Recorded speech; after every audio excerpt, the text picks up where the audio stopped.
तो आइए रसपान करते हैं पूर्णिमा की व्रत कथा का, जिसे एक समय माता यशोदा के पूछने पर भगवान श्री कृष्ण ने उन्हें सुनाया था। तो चलिए सब मिलकर भक्ति के सागर में गोता लगाने के लिए चलते हैं मैया यशोदा के महल की ओर। और जहाँ पर इस समय बड़े ही प्रेम से मैया यशोदा कान्हा जी से पूछ रही हैं कि पूर्णिमा व्रत का महात्म क्या है और इस व्रत को करने से किन फलों की प्राप्ति होती है। द्वापर युग में एक समय की बात है, यशोदा जी ने श्री कृष्ण से कहा, हे कृष्ण, तुम सारे संसार के उत्पन्न करता, पालन करता और उसके संहार करता हो। आज कोई ऐसा व्रत मुझसे कहो जिसके करने से मृत्यु लोक में स्त्रियों को विधवा होने का भय न रहे और यह व्रत सभी मनुष्यों की मनोकामनाएं भी पूर्ण करने वाला हो। तब श्री कृष्ण कहने लगे, हे माते, आपने अति सुंदर प्रश्न किया है। मैं अब आपसे ऐसे ही व्रत को सविस्तार कहता हूँ। ध्यान पूर्वक सुनो। सौभाग्य की प्राप्ति के लिए स्त्रियों को 32 पूर्णिमासियों का व्रत करना चाहिए। इस व्रत को करने से स्त्रियों को सौभाग्य, सुख, संपत्ति का आशीर्वाद प्राप्त होता है। यह व्रत अचल सौभाग्य देने वाला और भगवान शिव के प्रति मनुष्य मात्र की भक्ति को बढ़ाने वाला है। श्री कृष्ण के ऐसे वचन सुनकर मैया यशोदा कहने लगी, हे कृष्ण, सर्वप्रथम इस व्रत को मृत्यु लोक में किसने किया था, इसके विषय में भी सविस्तार मुझे बताओ। तब श्री कृष्ण कहने लगे, हे माते, इस भूमंडल पर एक अत्यंत प्रसिद्ध राजा चंद्र से पाली अनेकों प्रकार के रत्नों से परिपूर्ण कार्तिका नाम की एक नगरी थी। वहां पर धनेश्वर नाम का एक ब्राह्मण अपनी पत्नी के साथ रहा करता था। उसकी पत्नी अति सुशील और रूपवती थी। दोनों ही उस नगरी में बड़े प्रेम के साथ रहते थे। उनके घर में धन धान्य आदि की कोई कमी नहीं थी। उनके जीवन में सब कुछ था, परंतु उनके जीवन में बहुत बड़ा दुख लिखा था। उस दुख का कारण थी उसकी कोई संतान ना होना, जिस कारण वह पति पत्नी अत्यंत दुखी रहा करते थे। एक समय की बात है, एक बड़ा तपस्वी उस नगरी में आया। वह तपस्वी योगी उस ब्राह्मण के घर को छोड़कर अन्य सभी घरों से भिक्षा लाकर भोजन ग्रहण किया करता था, परंतु उसने कभी भी रूपवती से भिक्षा नहीं ली। उस योगी ने एक दिन रूपवती से भिक्षा ना लेकर उसी के पास के किसी घर से भिक्षा ली और नदी किनारे जाकर उस भिक्षा में मिले हुए भोजन को वह प्रेम पूर्वक खा रहा था कि धनेश्वर ने योगी का यह सब कार्य किसी प्रकार से देख लिया। अपनी भिक्षा के अनादर से दुखी होकर धनेश्वर नाम का ब्राह्मण तपस्वी योगी से कहने लगा, हे महात्म, आप सभी घरों से भिक्षा लेते हैं, परंतु मेरे घर की भिक्षा आप कभी नहीं लेते, इसका क्या कारण है? तब तपस्वी ने कहा, निसंतान के घर की भीख पतियों के अन्न के तुल्य होती है, और जो पतियों का अन्न ग्रहण करता है वह खुद भी पतित हो जाता है। क्योंकि तुम निसंतान हो, अतः पतित हो जाने के भय से मैं तुम्हारे घर की भिक्षा नहीं ले सकता। धनेश्वर यह बात सुनकर अपने मन में बड़ा दुखी हुआ और हाथ जोड़कर तपस्वी के पैरों पर गिर पड़ा और बड़े दुखी मन से कहने लगा, हे महाराज, यदि ऐसा है तो आप मुझे पुत्र प्राप्ति का कोई उपाय बतलाइए। आप तो सर्वज्ञ हैं, मुझ पर अवश्य ही यह कृपा कीजिए। धन की किसी प्रकार की सुख संपत्ति की मेरे घर में कोई कमी नहीं, परंतु मैं संतान न होने के कारण अत्यंत दुखी हूँ। आप कृपया मेरे दुख का निवारण कीजिए। आप तो सामर्थ्यवान हैं। ब्राह्मण की यह बात सुनकर वह तपस्वी योगी कहने लगे कि हे ब्राह्मण, तुम देवी चंडी की आराधना करो। घर जाकर तब उस ब्राह्मण ने अपनी स्त्री से सारा वृत्तांत कहा और स्वयं तपस्या करने के लिए वन में चला गया। वन में जाकर उसने देवी चंडी की उपासना और उपवास करना प्रारंभ कर दिया। देवी चंडी ने 16वें दिन उसकी तपस्या से प्रसन्न होकर स्वप्न में उसको दर्शन दिए और कहने लगी, हे धनेश्वरी, जा तेरे पुत्र होगा, परंतु वह 16 वर्ष की आयु में ही मृत्यु को प्राप्त हो जाएगा। यदि तुम दोनों पति पत्नी मिलकर 32 पूर्णमासियों का व्रत विधि पूर्वक करोगे, तब तुम्हारा पुत्र दीर्घायु हो जाएगा।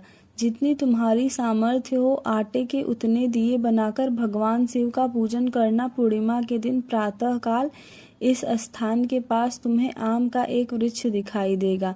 उस पर चढ़कर तुम एक फल तोड़कर अपने घर चले जाना और अपनी पत्नी से सारा वृत्तांत कहना।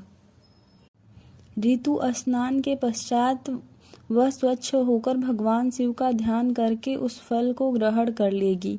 तब उसे भगवान शिव की कृपा से गर्भ ठहर जाएगा। इस प्रकार जब वह ब्राह्मण प्रातः काल उठा तब उसने उस स्थान के पास आम का एक वृक्ष देखा। स्वप्न में मिले आदेश के अनुसार उस ब्राह्मण ने आम के वृक्ष पर चढ़कर उस फल को तोड़ने का प्रयास किया, परंतु कई बार प्रयास करने के बाद भी वह उस वृक्ष पर चढ़ नहीं पाया। अब तो उस ब्राह्मण को बड़ी चिंता होने लगी। तब वह विघ्न विनाशक भगवान गणेश की वंदना करने लगा कि हे दयानिधे, अपने भक्तों के विघ्नों का नाश करने, उनके मंगल कार्य को करने वाले, दुष्टों का नाश करने वाले, रिद्धि सिद्धि प्रदान करने वाले, हे गणपति भगवान, आप मुझ पर कृपा करके इतना बल दीजिए कि मैं अपने मनोरथ को पूर्ण कर सकूं। इस प्रकार गणेश भगवान से प्रार्थना करने पर उनके आशीर्वाद से धनेश्वर वृक्ष पर चढ़ गया।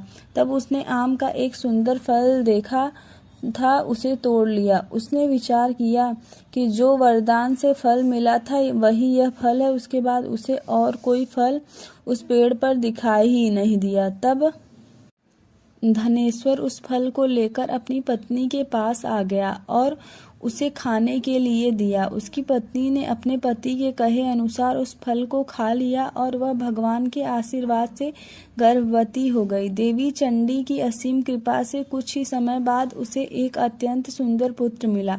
पति पत्नी दोनों ने मिलकर पुत्र के जन्म का खूब धूमधाम से उत्सव मनाया। वे दोनों अब बड़े खुश थे। माता पिता के हर्ष और शोक के साथ वह बालक शुक्ल पक्ष के चंद्रमा की भांति अब अपने पिता के घर में बढ़ने लगा। देवी चंडी की कृपा से वह बालक बहुत ही सुंदर और सुशील और विद्या में बहुत निपुण था। देवी की आज्ञा अनुसार उसकी माता ने 32 पूर्णमासी का व्रत रखना प्रारंभ कर दिया ताकि उसका पुत्र बड़ी आयु वाला हो जाए। जब 1.25 वर्ष लगा तब देवी दास के माता पिता को बड़ी चिंता हुई कि वह उनके पुत्र की इस वर्ष मृत्यु न हो जाए। इसलिए उन्होंने अपने मन में विचार किया कि यदि यह दुर्घटना उनके सामने हो गई तो वे कैसे सहन कर पाएंगे। तब उन दोनों ने मिलकर देवीदास के मामा को बुलाकर उसे पढ़ने के लिए काशी भेज दिया। सारा प्रबंध करके माता पिता ने काशी जाने के लिए देवीदास को एक घोड़े पर बिठाकर उसके मामा को उसके साथ भेजा, किंतु यह बात उसके मामा या किसी और से नहीं बताई कि देवीदास की उम्र कम है। धनेश्वर ने अपनी पत्नी के साथ अपने पुत्र की मंगल कामना और दीर्घायु के लिए देवी चंडी की पूजा करना और व्रत रखना प्रारंभ कर दिया।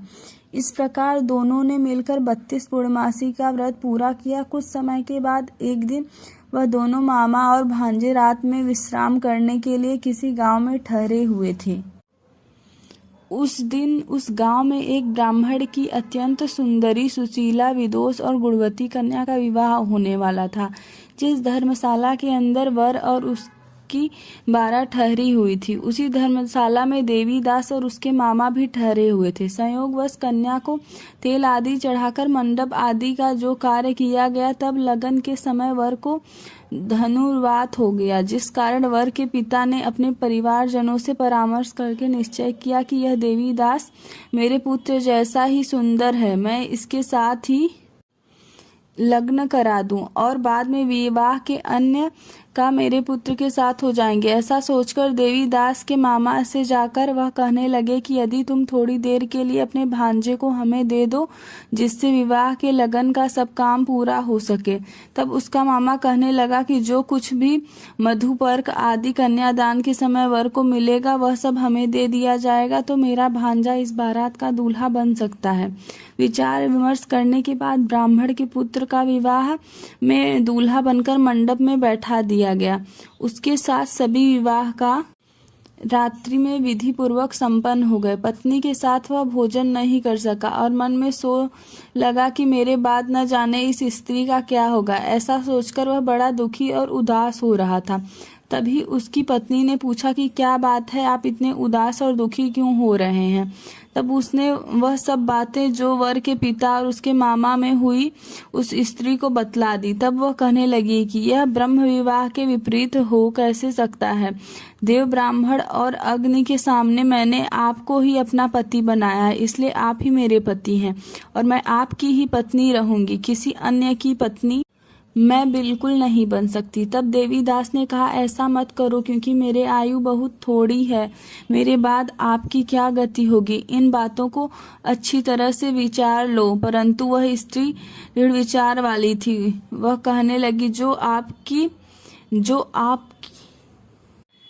गति होगी वह मेरी भी इसलिए है। स्वामी उठिए और भोजन करिए, आप निश्चय ही भूखे होंगे। इसके बाद देवीदास और उसकी पत्नी दोनों ने मिलकर भोजन किया और शेष में इसी तरह से बातें करते रहे। प्रातःकाल जगने पर देवीदास ने अपनी पत्नी को इन लोगों से जुड़ी हुई एक अंगूठी दी और एक रुमाल दिया और कहने लगे, हे प्रिय, इसे अपने पास रखो और संकेत समझकर स्थिर मन हो जाओ। मेरा मरण और जीवन जानने के लिए तुम्हें एक पुष्प वाटिका बनानी होगी। उसमें सुगंधी वाली एक नवमल्लिका लगा दो और उसको प्रतिदिन जल से सींचना और आनंद के साथ तुम अपने घर में रहो और उत्सव मनाओ। जिस समय और जिस दिन मेरे प्राण होगा अर्थात मेरी मृत्यु नजदीक होगी, उस दिन यह सारे फूल और वाटिका सूख जाएंगी और जब ये फिर से हरे हो जाएं, तब जान लेना कि मैं जीवित हूँ। यह बात निश्चय करके समझ लेना कि इससे कोई संशय नहीं। ऐसा समझाकर वह वहां से चला गया। प्रातः काल होते ही वहां पर गाजे बाजे बजने लगे और जिस विवाह के कार्य समाप्त करने के लिए वर और सभी बाराती मंडप में आए, तब कन्या ने वर को भली प्रकार से देखकर अपने पिता से कहा कि यह मेरा पति नहीं है, मेरा पति तो वही है जिसके साथ मैं रात्रि के समय मेरा पानी ग्रहण हुआ था। इसके साथ तो मेरा विवाह ही नहीं हुआ है। यदि वह वही है तो बताएं कि मैंने इसको क्या दिया। मधुपर्क और कन्यादान के समय जो मैंने भूषण आदि दिए थे उन्हें दिखाएं और रात में मैंने क्या गुप्त बातें कही थी वह सब भी बताएं। तब पिता ने उसके कथन अनुसार वर को बुलाया। कन्या की वह सब बातें सुनकर वह कहने लगा कि मैं इस बारे में कुछ नहीं जानता। इसके पश्चात लज्जित होकर वह वहां पर अपना समूह लेकर वहां से चला गया और सारी बारात भी अपमानित होकर वहां से लौट गई। तब भगवान कृष्ण कहने लगे, मैया, इस प्रकार देवीदास काशी विद्या अध्ययन करने के लिए चला गया।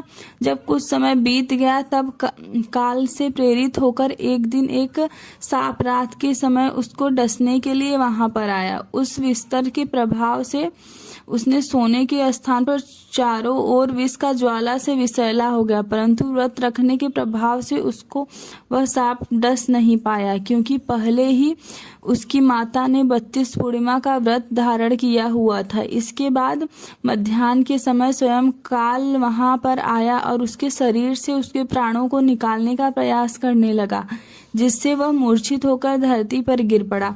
भगवान की कृपा से उसी समय देवी पार्वती के साथ भगवान शिव वहां पर आ गए।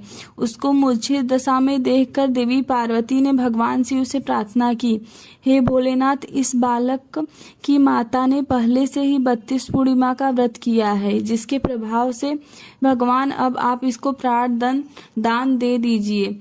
देवी के इस प्रकार निवेदन करने पर भोलेनाथ ने उस बालक को प्राण दान दे दिया। इस व्रत के प्रभाव से काल को भी पीछे हटना पड़ा और देवीदास स्वस्थ होकर उठ बैठा। उधर उसकी पत्नी उसके काल की प्रतीक्षा किया करती थी। एक दिन जब उसने देखा कि उस पुष्प वाटिका में पत्र पुष्प कुछ भी नहीं रहे, तब उसे अत्यंत आश्चर्य हुआ और जब वह वैसे ही हरी भरी हो गई, तब वह समझ गई कि उसके पति पर छाया संकट दूर हो चुका है। वह बड़े प्रसन्न मन से अपने पिता के पास जाकर कहने लगी कि पिताजी, मेरे पति जीवित हैं, अब आप उनको ढूंढिए। जब 1.25 वर्ष बीत गया तब देवीदास भी अपने मामा के साथ काशी चल दिया। इधर उसके ससुर उसको ढूंढने के लिए अपने घर से जाने ही वाले थे कि वे दोनों मामा भांजे ठीक वहीं पर आ गए।